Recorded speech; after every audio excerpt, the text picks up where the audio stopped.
नमस्कार भाई अमन, मेरे चैनल में आपका स्वागत है। छोटू क्लासेस बिक्रमपुर, इस चैनल को सब्सक्राइब, लाइक, शेयर, कमेंट कर दीजिए और शेयर भी कर दीजिए अपने दोस्तों में।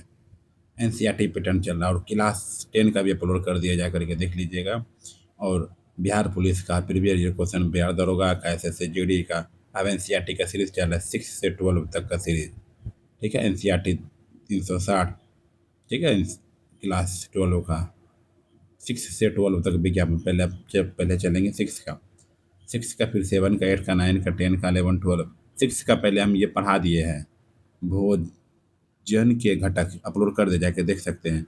अब वस्तुओं के समूह का बनना दूसरा लेसन में। ठीक है, थैंक यू। चैनल को सब्सक्राइब कर दे, लाइक, शेयर, कमेंट कर दीजिए। चलिए चैप्टर 2 में। चलिए चैप्टर 2 क्या, अध्याय 2, वस्तुओं के समूह का बनना। ठीक है, क्लास 6 का अध्याय 1 अपलोड कर दिए, अध्याय 2 अब चल रहा है। ठीक है, ऐसे चैप्टर चैप्टर करके अपलोड करेंगे ऑल टू ऑल। आइए देखिए, अध्याय 2, वस्तुओं का समूह का बनना। किसी वस्तु को बनाने के लिए किसी पदार्थ का चयन निर्भर होता है।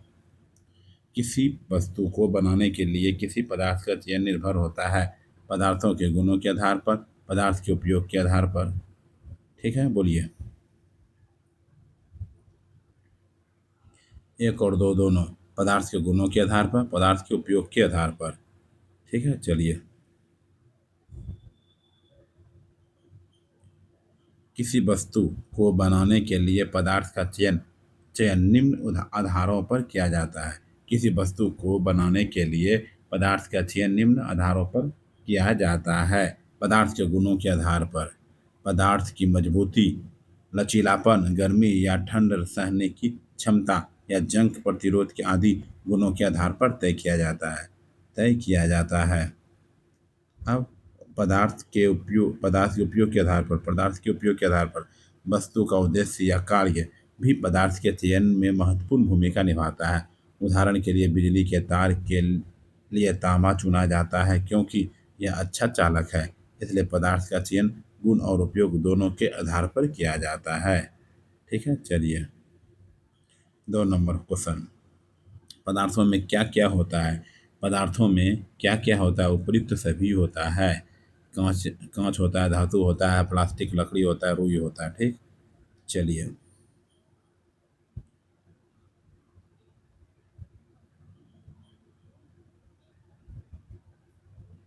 हमारे चारों ओर की वस्तुएं एक एक अथवा एक से अधिक पदार्थों से बनी होती है। ये पदार्थ कांच, धातु, प्लास्टिक, लकड़ी, रुई, कागज, पंख तथा मृदा हो सकते हैं। क्या आप पदार्थों के और अधिक उदाहरणों के विषय में विचार कर सकते हैं? सही बात है, कर सकते। आइए 3 नंबर क्वेश्चन पे। निम्नलिखित में से कौन चमकदार सामग्री होते हैं? निम्नलिखित में से कौन चमकदार सामग्री होते हैं? सोना। क्या होते हैं? सोना।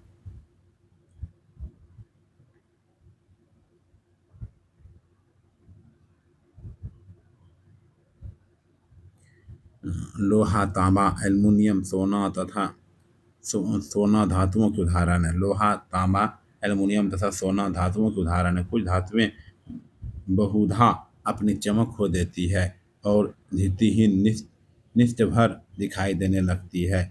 ऐसा उन पर वायु तथा नमी की अभिक्रियाओं के कारण होता है। इसलिए हमें केवल ताजे कटे पृष्ठों पर ही दृष्टि दिखाई देती है। सोना एक चमकदार धातु है। आइए 4 नंबर पे। धू धूतिमय का अर्थ क्या होता है? धूतिमय का अर्थ क्या होता है, बताइए। क्या है? धूति मतलब अर्थ क्या होता है? चमकीला। क्या होता है? चमकीला होता है। चलिए 5 नंबर पे आते हैं।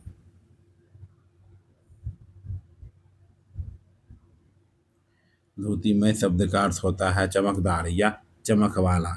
यह शब्द धूति से बना हुआ होता है जिसका अर्थ प्रकाश, चमक या तेज होता है। इसलिए चमकीला शब्द धूतिमय का सही अर्थ बताता है। आइए 5 नंबर पे। कठोर पदार्थ कहा जाता है। कठोर पदार्थ कहा जाता है ए और बी दोनों को जिनको दबाना मुश्किल होता है, संपीड़ित करना कठिन होता है। ठीक है, चलिए, चैनल को सब्सक्राइब, लाइक, शेयर, कमेंट कर दीजिए। जब आप विभिन्न पदार्थों को अपने हाथों में से दबाते हैं तो उनमें से कुछ को दबाना संपीड़ित करना कठिन होता है, जबकि कुछ अन्य आसानी से संपीड़ित हो जाते हैं। धातु की एक चाबी लीजिए तथा इसके लकड़ी लकड़ी एल्युमिनियम पत्थर का टुकड़ा, कील, मोमबत्ती, चाक, अन्य कोई पदार्थ अथवा वस्तु के पृष्ठों को खरोंचने का प्रयास कीजिए। आप कुछ पदार्थों को आसानी से खरोंच सकते हैं, जबकि कुछ अन्य पदार्थ को इतनी आसानी से नहीं खरोंचा जा सकता है। वे पदार्थ जिन्हें आसानी से संपीड़ित किया अथवा खरोंचा जा सकता है को कोमल पदार्थ कहलाते हैं, जबकि अन्य पदार्थ उन्हें दबाना या संपीड़ित करना कठिन होता है। कठोर पदार्थ कहलाता है। क्या कहलाता है? कठोर पदार्थ कहलाता है। उदाहरण के लिए कई रुई अथवा स्पंज कोमल होते हैं, जबकि लकड़ी कठोर होते हैं। दिखावट में पदार्थों में विभिन्न गुण हो सकते हैं, जैसे धृति, कठोरता, रुक्ष, खुरदरा अथवा चिकना होना। क्या आप अन्य गुणों के बारे में सोच सकते हैं जो किसी पदार्थ को की दिखावट का वर्णन करते हैं? निम्नलिखित में से कौन एक धातु नहीं है? लकड़ी। निम्नलिखित में से कौन धातु नहीं है? लकड़ी। लकड़ी धातु नहीं है। लकड़ी धातु नहीं है। पदार्थ जिनमें जिनमें इस प्रकार की ध्रुति होती है वे प्रायः धातु होते हैं। लोहा, तांबा, एल्युमिनियम तथा सोना धातुओं के उदाहरण हैं। कुछ धातुएं बहुधा अपनी चमक खो देती है और धुति घितिहीन निष्प्रभ दिखाई देने लगता है। ऐसा उन पर वायु तथा नमी की अभिक्रियाओं के कारण होता है, इसलिए हमें केवल ताजे कटे पृष्ठों पर ही लिपटी दिखाई देती है। लकड़ी एक धातु नहीं है। लकड़ी एक धातु नहीं है।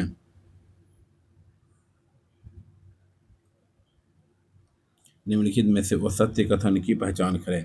निम्नलिखित में से वो सत्य कथन की पहचान करें। वो सत्य है, गलत है। धातु में हमेशा चमक बनी होती है, यह गलत बात है। और तीनों दोनों पर सही है। ठीक है। चलिए, जब जब आप विभिन्न पदार्थों को अपने हाथों से दबाते हैं तो उनमें से कुछ को दबाना संपीड़ित करना कठिन होता है, जबकि कुछ अन्य अन्य आसानी से संपीड़ित हो जाते हैं। धातु की एक चाबी लीजिए तथा इससे लकड़ी लकड़ी एल्युमिनियम पत्थर का टुकड़ा, कील, मोमबत्ती, चौक, अन्य कोई कोई पदार्थ अथवा वस्तु के पृष्ठों को खरोंचने का प्रयास कीजिए। आप कुछ कुछ पदार्थों को आसानी से खरोंच सकते हैं, जबकि कुछ अन्य पदार्थों कुछ के लिए कुछ अन्य पदार्थों को इतनी आसानी से खरोंचा खरोंचा आसानी से नहीं खरोंचा जा सकता है। वे पदार्थ जिन्हें आसानी से संपीड़ित किया किया तथा खरोंचा जा सकता है कोमल पदार्थ कहलाता है, जबकि अन्य पदार्थ जिन्हें जिन्हें संपीड़ित करना कठिन होता है कठोर पदार्थ कहलाता है। उदाहरण के लिए रुई एवं स्पंज कोमल है, जबकि लकड़ी कठोर है।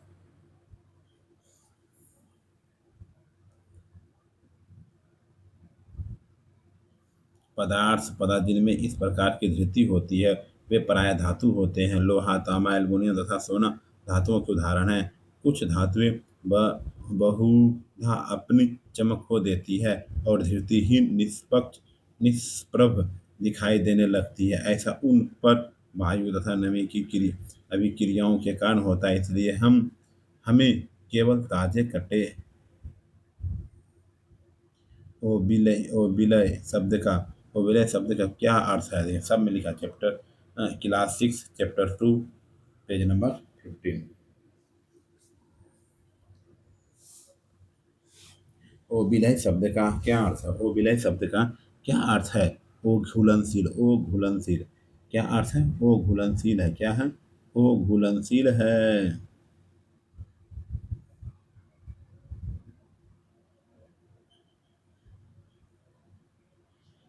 आप यह पाएंगे कि कुछ पदार्थ जल पूर्णतः लुप्त हो गए, अर्थात घुल गए। विलीन हो गए। हम यह कहते हैं कि ये पदार्थ जल में विलय है। जल में विलय है। अन्य पदार्थ जल के साथ मिश्रित नहीं होते हैं तथा काफी समय तक गिलास में विलोरित विलोरित करने पर भी जल में लुप्त नहीं होते हैं। ये पदार्थ जल में वो विलय हैं। ये पदार्थ जल में वो विलय हैं। वो विलय पदार्थ के बारे में सही कथन चुने। वो विलय पदार्थ के बारे में सही कथन चुने। जल के साथ मिश्रित मिश्रित नहीं होता है। साथ मिश्रित नहीं होता है। सही कथन। जल एक के साथ मिश्रित नहीं होता है।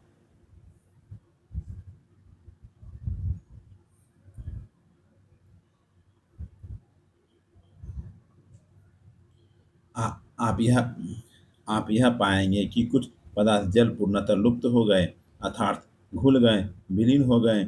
हम कह सकते हैं कि पदार्थ जल में विलय है। अन्य पदार्थ जल के साथ मिश्रित नहीं होते हैं तथा काफी समय तक गिलास में विलोरित करने पर भी जल में लुप्त हो नहीं होते हैं। ये पदार्थ जल में और विलय हैं। ये पदार्थ जल में और विलय हैं। 10 नंबर। निम्नलिखित में से कौन से विलय पदार्थ को उदाहरण है? निम्नलिखित में से कौन से विलय पदार्थ को उदाहरण है? उपयुक्त सभी। नमक, चीनी, वॉशिंग पाउडर। ठीक। चलिए। कुछ ठोस पदार्थों जैसे चीनी, चमक, चॉक पाउडर, बालू, रेत तथा लकड़ी के बुरादे के नमूने एकत्र कीजिए। कांच के 5 गिलास लीजिए। प्रत्येक गिलास के लगभग 2 से 2/3 भाग पानी भरिए। पहले गिलास में कुछ मात्रा भरकर चम्मच भरकर चीनी, दूसरे में नमक, इसी प्रकार शेष में गिलासों में अन्य पदार्थ डाल आइए। प्रत्येक गिलास की अंत वस्तु को चम्मच से विलोरित कीजिए। धीरे धीरे हिलाइए। कुछ मिनट तक प्रतीक्षा कीजिए। परीक्षण कीजिए और पता लगाइए कि जल में मिलाए गए पदार्थों को क्या होता है।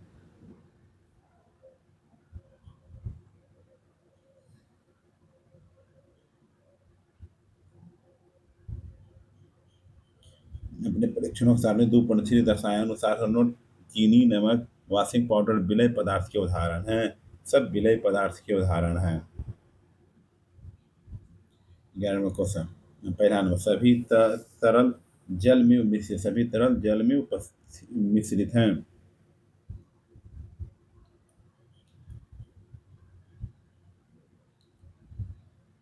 फिर देखिए 11 नंबर।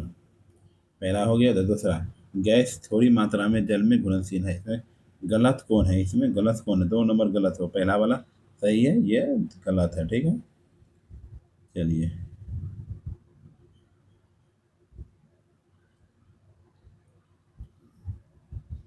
हम यह देख हम यह देखते हैं कि कुछ द्रव जल में पूर्णतः मिश्रित हो जाते हैं। कुछ अन्य द्रव जल में मिश्रित नहीं होते हैं और कुछ समय एक ऐसे ही छोड़ देने पर अपनी पृथक परत बना लेते हैं। कुछ गैसें जल में विलय हैं जबकि अन्य नहीं है। समांतर जल में कुछ गैसें थोड़ी मात्रा में विलीन होती है जबकि अन्य अन्य अन्य अन्य नहीं है। समांतर जल में कुछ कुछ गैसें थोड़ी मात्रा में विलीन होती है। उदाहरण के लिए जल में विलीन ऑक्सीजन गैस जल में रहने वाले जंतुओं में एवं पादपों की उत्तरजीविता के लिए अत्यंत महत्वपूर्ण है। अत्यंत महत्वपूर्ण है। 12 नंबर। निम्नलिखित में से सही कौन सा विकल्प है? दूसरा नंबर। शहद जल में विलय है। केरोसिन जल में विलय है, ये गलत बात है। ये शहद जल में विलय, ठीक है, दूसरा सही है। ठीक है।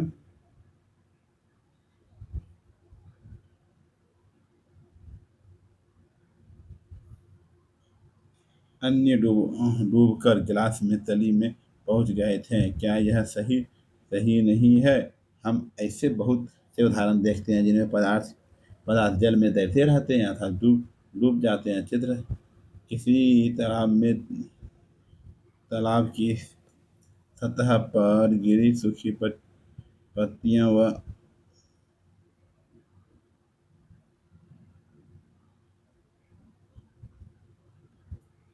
ठीक है, किसी तालाब की सतह पर गिरी सूखी पत्तियां व कंकड़ जो आप इसी तालाब में फेंक देते हैं, शहद की कुछ बूंदें जिन्हें आप गिलास में जल में डालते हैं, इनका क्या सबका क्या होता है, सबका क्या होता है?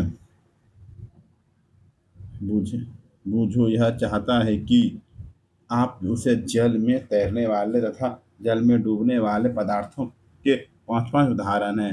अन्य अन्य द्रवों में से तेल में यही पदार्थ तैरते हैं अथवा डूब जाते हैं। शहद पानी में घुलनशील होता है, लेकिन यह उसके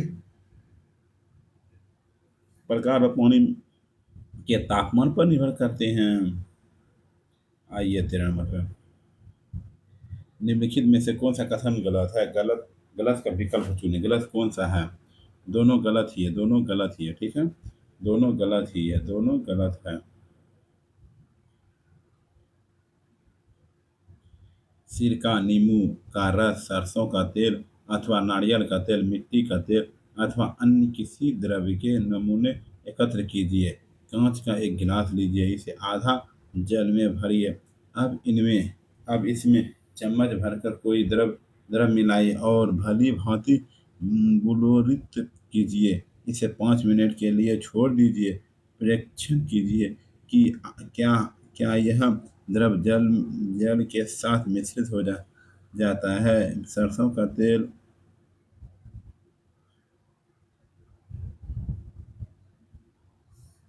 तेल अथवा नारियल का तेल, मिट्टी का तेल और विलय, जबकि सिरका नींबू रस विलय है, जो एक मिल जाता है पानी में। जो नहीं मिले उसको बोले क्या, जो मिल गया विलय कहते हैं।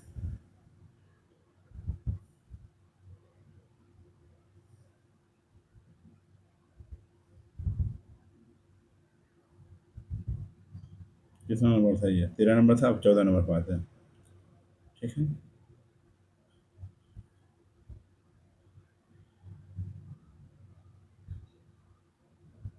निम्नलिखित में से कौन सा औसत्य है? उन पदार्थों या सामग्री जिनमें होकर वस्तुओं को देखा जा सकता है वो पारदर्शी कहते हैं। सही है गलत? ये औसत्य है, औसत्य है, उसके बाद सब सत्य है। जिनसे होकर आप वस्तुओं को नहीं देख सकते वो पारदर्शी कहते हैं। लकड़ी एक अपारदर्शी है। ऐसे पदार्थ जिनसे होकर वस्तुओं को देख देख तो सकती है, परंतु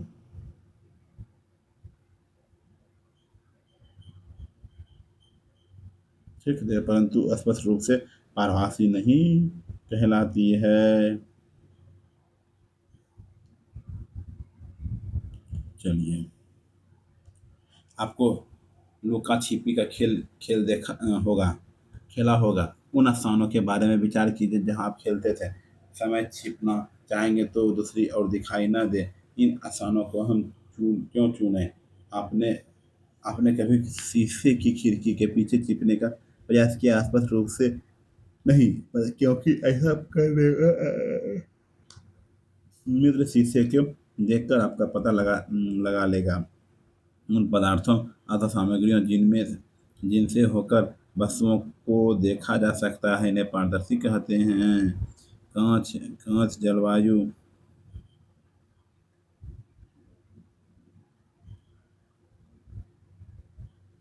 ठीक। चलिए, 15 नंबर क्वेश्चन, वे पदार्थ जिनके जिनके द्वारा वस्तुओं को नष्ट रूप से देखा जा सकता है क्या कहलाता है? पारदर्शी। वे पदार्थ जिनके द्वारा को स्पष्ट रूप से देखा जा सकता है क्या कहलाता है? पारदर्शी। क्या कहलाता है? पारदर्शी।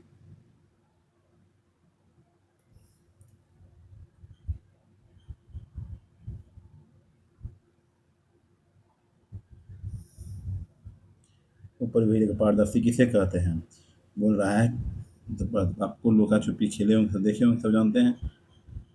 क्या आपने कुछ शीशे के लकड़ी के पीछे छिपते हुए देखा? स्पष्ट रूप से नहीं, क्योंकि ऐसा करने पर आपका शेष मित्र शीशे में देखकर आपको पता लगा लेगा उन पदार्थों अथवा सामग्रियों जिनसे होकर वस्तुएं को देखा जा सकता है उसे पारदर्शी कहते हैं।